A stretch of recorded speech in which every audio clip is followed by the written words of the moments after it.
Steve Wright, folks. You may have noticed they've just done 3 programmes on him on that there Radio 2, celebrating what would have been Steve's 70th birthday had he lived. Sadly, he died a few months ago now. A great, great loss to radio. Loved him with a passion, I really did. Yes, there's 3 programmes just been on celebrating. I've taped all, I keep saying tapes, I've recorded all 3. I listened to the end of the first one today, 2 hours long, with old Vernon Kay at the helm. Now, I've told you in the past, folks, I've never been a lover of Vernon. I'm not in his camp at all. He's been on my naughty step a few times now. But credit where credit's due, he did a decent job. I think he liked old Steve, but based on the programme and all the celebrities that came on there and what they had to say, I think everybody did. Now, we do know when they do these programmes on radio or TV, no one comes on there and says, I didn't really like him, I didn't get on with him, or do they? They always say good things.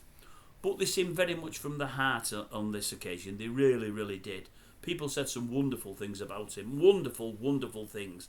And the amount of radio presenters that were new to Radio 2 over the last 10 or 15 years that said they felt uneasy going into the studios, and some of them said they felt a little bit of a bit threatened by some of the existing presenters. They said, we got none of that with Steve Wright. In fact, Steve Wright was the one that went out of his way to make us feel at home. They said it to a man, to a woman. Everybody name-checked him and said he was brilliant, absolutely fantastic, couldn't help you enough.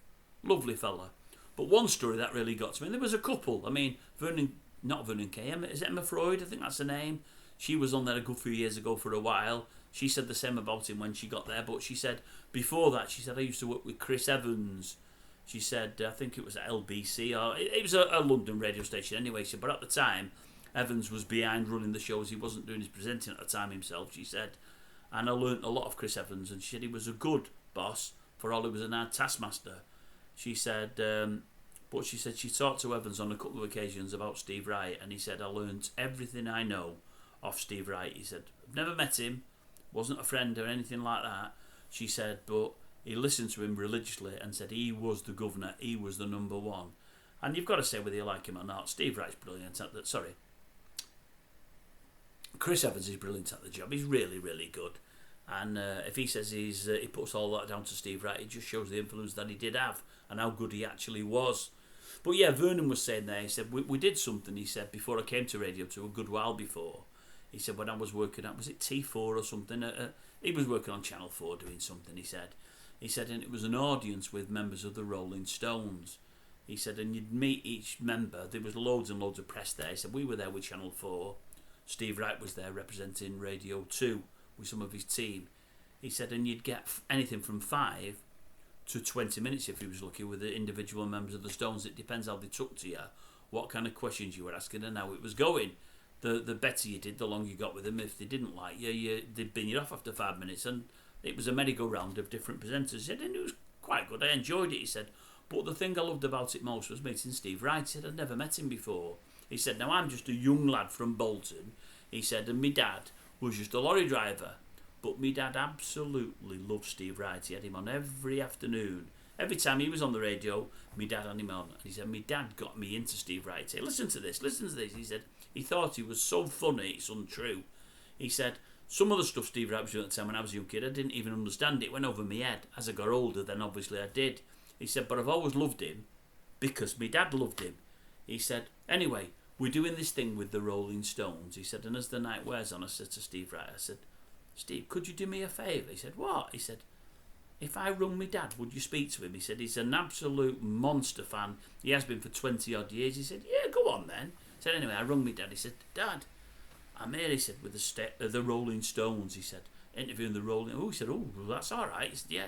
He said, fantastic. He said, but you'll never guess who else I'm with. He said, who? He said, Steve Wright. He said, DJ. He said, hi, Steve Wright. He said, would you like to talk to him? He said, would I? You're not really with Steve Wright. He said, I am. He said, you're not with Steve Wright. He said, Dad, I am. He believed I was with the Rolling Stones. Couldn't believe I was with Steve Wright. No interest in the Rolling Stones at all. But talking to Steve Wright made his day. Oh, yeah, he said. So I give Steve the phone and I put him on. An hour and a half he was on with my dad. An hour and a half. And I thought, what a guy. What kind of guy does that? these Z-list celebrities, or C-list, or whatever you want to call them, that I think are absolutely crap. They've got no time for nothing and nobody. They believe in all the publicity. They're over the moon that they're on a free ride. They don't give anybody any time. They're on the way up.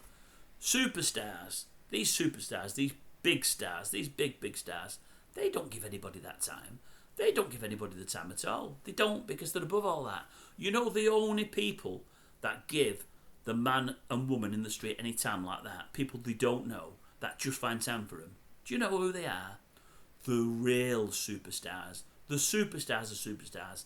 That's what Steve Wright was. Class stamped all over it. You won't get a normal person doing that. Oh, it's me dad, can you talk to me dad? You might get 30 seconds off somebody normally, a minute if you're lucky. Not an hour and a half. He said, came off the phone, it's the happiest time of me dad's life, and I've never forgot it. What a cracking story. What a cracking fella, Steve. Top man.